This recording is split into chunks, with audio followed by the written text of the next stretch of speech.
सतयुग,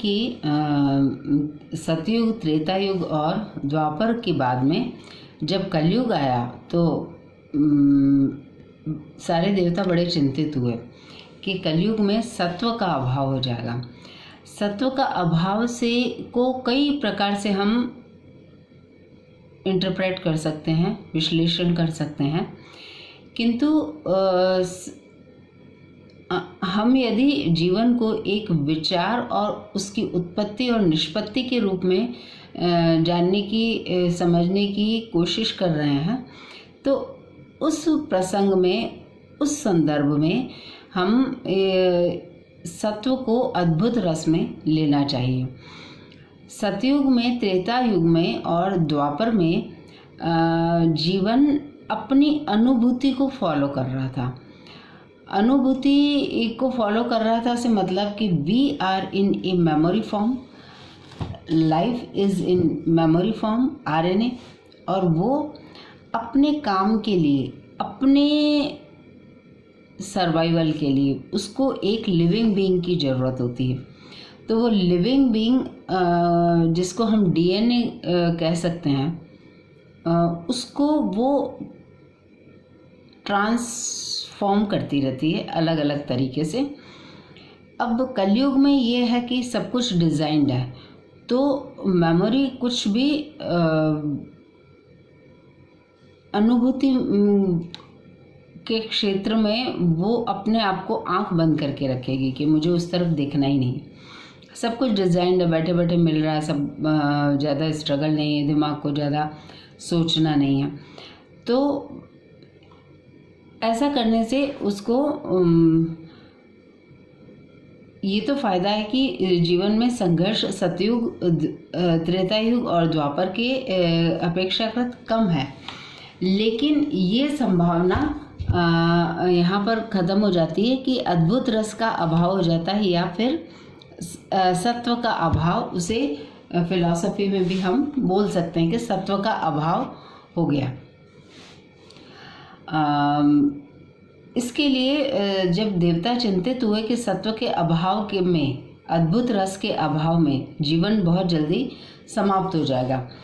अद्भुत रस के अभाव में जीवन बहुत जल्दी समाप्त हो जाएगा से मतलब ये है कि मेमोरी फॉर्म में जीवन एक साइक्लिक पैटर्न में चलता है। अब साइक्लिक पैटर्न में यदि कोई नई चीज़ की एंट्री नहीं होगी तो उसकी रिजिड होना बहुत ही स्वाभाविक है, क्योंकि एक ही पैटर्न कितनी देर तक वो खुद को चलाए रख सकता है। इस तरह से उसमें नया होगा तो उसको अपने आप को डेवलप कर नया डेवलप होगा, और पुराने में नया डेवलप होगा और वो रिप्रोड्यूस करेगा एक नई चीज़। तो वो फिर उसकी एक साइक्लिक पैटर्न शुरू होगा। उसका एक साइक्लिक पैटर्न शुरू होगा तो जीवन इस तरह से कंटिन्यूड सतयुग से लेके अभी तक चलता आ रहा है। लेकिन कलयुग में यदि सत्व का अभाव हो गया, अद्भुत रस जीवन को महसूस ही नहीं होगा, तो ये रिजिडिटी बहुत जल्दी उसमें आ जाएगी और कलयुग को बहुत जल्दी समाप्त होना पड़ेगा, जो देवताओं को उचित नहीं जान पड़ रहा था। तो वो बड़े चिंतित थे। उनकी चिंता को देखते हुए ब्रह्मा जी ने भरत मुनि को नाट्य शास्त्र नामक एक 5वें वेद को प्रदान किया और उन्हें कहा कि इसका जाकर मृत्यु लोक में प्रचार और प्रसार करो। नाट्य शास्त्र में हम कथा का मंचन देखते हैं, कोई एक स्टोरी होती है और स्टोरी का डेवलपमेंट किस तरह होता है हम एक अलग उसमें वीडियो में कोशिश करेंगे उसे समझने की। तो उस स्टोरी को किस तरह से डेवलप करना है, उसमें क्या क्या चीज़ें ऐड करनी है, कि वो इस तरह से प्रभावी हो कि उसमें अद्भुत रस की उत्पत्ति हो, वही सत्व को एनी हाउ जीवित रखेगा। सत्व में, अद्भुत रस में हम अपने अहम से बाहर आ जाते हैं कि मैं ये हूँ, अच्छा मैंने सोचा ऐसा हूँ लेकिन ऐसा तो नहीं है, ये भी है। अब विस्मय में देखना पूरे अपने आसपास को, तो ये इस प्रकार से ये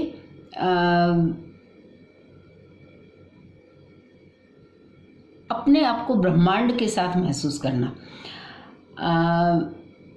अहम ब्रह्मास्मि, मैं ब्रह्मांड हूँ, किंतु मैं ब्रह्मांड होकर काम नहीं कर सकता। मुझे मेरा एक छोटी सी विंडो चाहिए मेमोरी रूपी, उसी के थ्रू, उसी के द्वारा मैं काम कर सकती हूँ, कर सकता हूँ।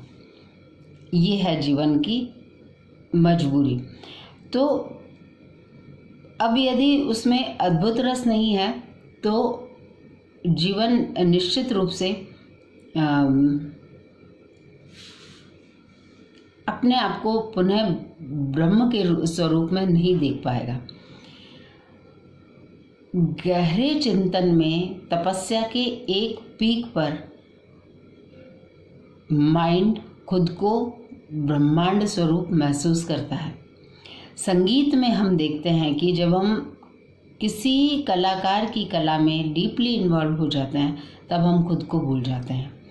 मेमोरी कभी मरती नहीं है। मेमोरी हमेशा, हम कंप्यूटर को काम में लेते हैं तो हम काम लेते लेते एक स्टेज ऐसी आती है कि जब हम खुद को कंप्यूटर ही समझते हैं। हम ये नहीं समझ पाते कि ये एक अलग, मुझसे एक अलग चीज़ है। तो मेमोरी हर उस चीज़ में एंटर हो जाती है जिसमें वो अट्रैक्ट होती है। श्रृंगार रस, उसमें अट्रैक्शन होना चाहिए उसके लिए, मेमोरी के लिए। और अट्रैक्ट होने के बाद में वो अपने आप को उसका पार्ट बना लेती है या उस चीज़ को अपना पार्ट बना लेती है, लेकिन वो सच्चाई नहीं है। ब्रह्मांड की वो सच्चाई नहीं है। तो सत्व की उपस्थिति में मेमोरी खुद को ब्रह्मांड के पुनः करीब लाती है। खुद को ब्रह्म स्वरूप समझने की कोशिश में उसे सत्व की आवश्यकता होगी, अद्भुत रस की आवश्यकता होगी। उसके अभाव में वो स्वयं को ब्रह्म स्वरूप महसूस नहीं कर सकेगी। तो वो जो है उसी रिजिडिटी में वो बंधी रहेगी। तो जीवन आगे नहीं चलेगा। आगे नहीं चलेगा मतलब उसमें नॉवेल्टी नहीं आएगी, तो वो रिफ्रेश नहीं होगी मेमोरी, उसमें नॉवेल्टी नहीं आएगी, तो सिस्टम क्रैश हो जाएगा। ये है। तो इस बात को वही जो द्वापर के समय हमारे त्रिदेवों को जो इस बात की चिंता हुई, उसी को हम आज की भाषा में समझने की कोशिश कर रहे हैं। एस्ट्रोलॉजी साइंस के द्वारा और संगीत के द्वारा पुराण कथाओं को, अपने जीवन को समझने की कोशिश कर रहे हैं। हम बार बार ये बात कर चुके हैं कि समझने की कोशिश हमें क्यों करनी है, क्योंकि ये हमारा एक स्वाभाविक स्वभाव है। Naturally we are born with this talent कि हम हर चीज़ को समझने की कोशिश करें। एज ए लिविंग बीइंग, तो हम लिविंग बॉडी में रहते हुए तो ये होने वाला है।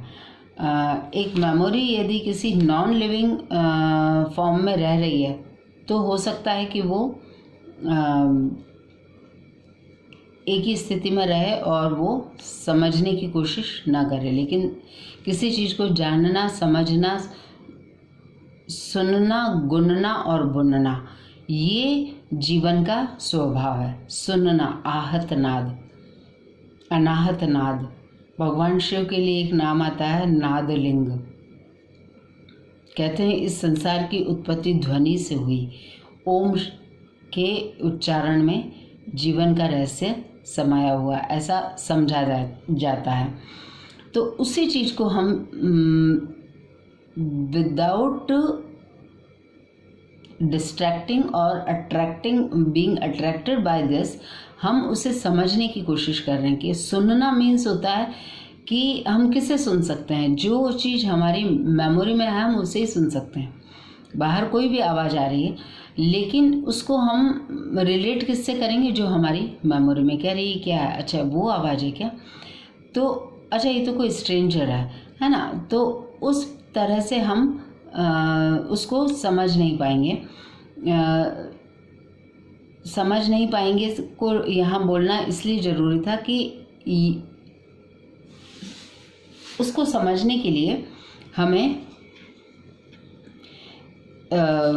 अपनी मेमोरी का सहारा लेना पड़ेगा, नहीं तो हम समझ नहीं पाएंगे। तो सुनना जरूरी है, सुनने के बाद में उसे गुनना, सोचना कि अरे वो कौन है, किसकी आवाज़ है, देन गुनना, उसको फिर इवेल्युएट करना कि अच्छा ये हो सकता है, इस कारण से हो सकता है, इस कारण का निवारण इस तरह से होगा, ऐसे होगा, वैसे होगा। तो जीवन उसी प्रक्रिया से चलता है, तो इसलिए भी ज़रूरी है उन्हीं चीज़ों को हम रिवाइज कर रहे हैं जो हमारे शास्त्रों में लिखी हुई हैं और जिनको हम किसी न किसी कारण से डिस्कार्ड करने के वर्ज पे चले जाते हैं कि नहीं शायद ये क्या लिखा हुआ है, ऐसा तो कुछ होता नहीं, ऐसे ही लिख दिया होगा। ऐसे ही लिख दिया गया है। हमारे देश में जो भी हमारी नेचुरल हैबिटेट है उसने यहाँ पर पृथ्वीलोक में जितने भी बट शुड बी से गिफ्टेड माइंड थे, जो सोचने समझने और उसे इवेल्युएट करने की शक्ति रखते थे, सोचना समझना और इवेल्युएट करना जीवन को, ब्रह्मांड को और उसके कारण और निवारण को समझना, कारण का निवारण करना, उसको समझना, तो वो सारे गिफ्टेड माइंड्स यहाँ के नेचुरल हैबिटेट में, हमारे देश के नेचुरल हैबिटेट में ज़्यादा इजी और कंफर्टेबल थे और उनके इजी और कंफर्टेबल होने के कारण वो आपस में कन्वर्स कर सके, वो आपस में डिस्कस कर सके और उसमें से अपनी अपनी थ्योरीज़ को वो डेवलप कर सके। और वी आर सो लकी कि हमको वो सारी चीज़ें हेरिटेज के रूप में इनहेरिटेड है हम लोगों में, तो हम उसे रिवाइज करके उसे रिफ्रेश कर रहे हैं, एक तरह से उसे रिवाइटलिटी की एक क्वालिटी दे रहे हैं। वाइटलिटी के लिए उसको रिवाइज करना ज़रूरी है। तो इस वाले वीडियो में हमने समझा कि सत्व की आवश्यकता क्यों है, सत्व क्या है, अद्भुत रस है। हम कोई फिल्म देखते हैं और उस फिल्म के यदि बहुत ही बढ़िया फिल्म है जिसमें हम इन्वॉल्व हो गए हैं तो उसके क्लाइमैक्स पे हम क्या हैं, फिल्म के साथ हैं।